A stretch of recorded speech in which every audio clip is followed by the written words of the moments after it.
Let's imagine that Harry Potter has just entered Hogwarts and he has no knowledge yet.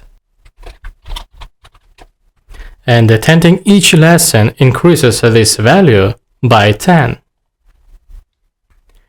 We don't know how many lessons to attend, but we know that the knowledge should be at level 100. Then we'll start the cycle while knowledge less than 100. If this condition becomes false, then we exit the loop.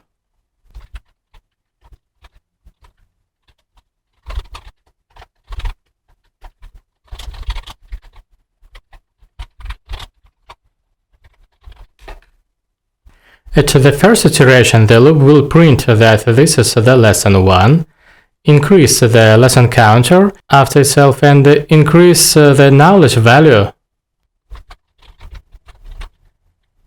Let's change to var. And print line this level of knowledge. This expression we can change as this form. Let's run our program.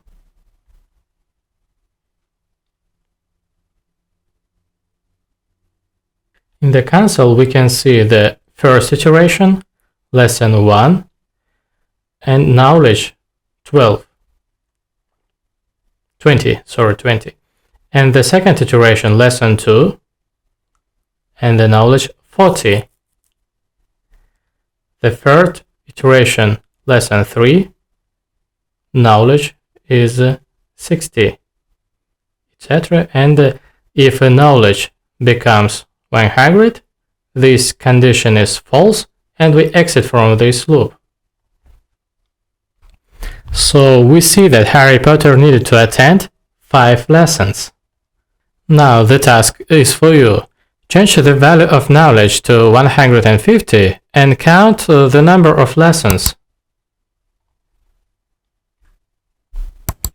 Possible solution.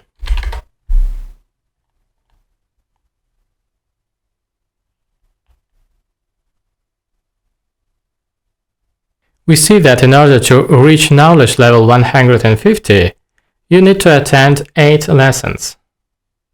Okay, let's say Harry has already studied for a while and his knowledge level is already 200.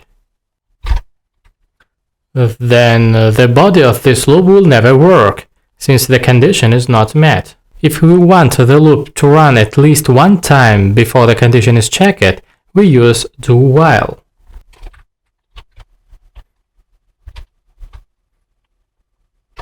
And the condition after the cycle's body. If we run this program,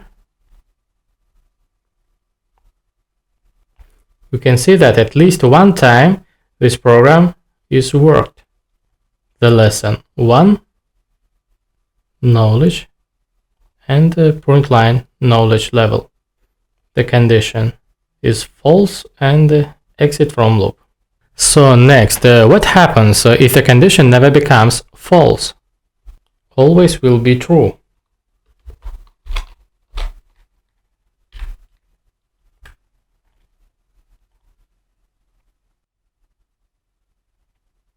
It will be an infinite loop.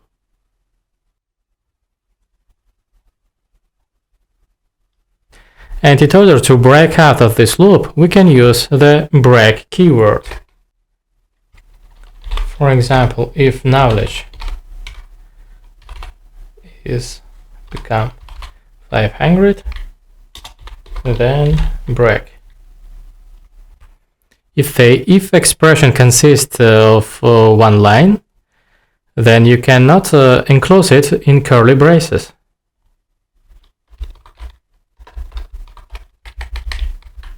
This one line.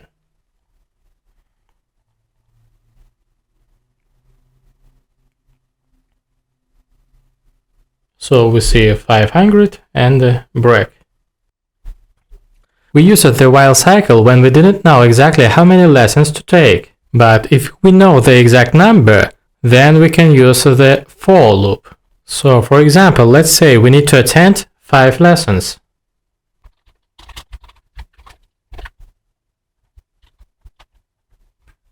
In such a loop, we don't need a counter.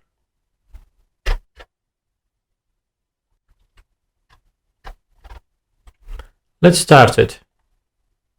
Lesson 1, Lesson 2, Lesson 3, Lesson 4, and Lesson 5. 5 iterations of this loop. So now the task for you is to change the number of lessons from 5 to 10. The possible solution.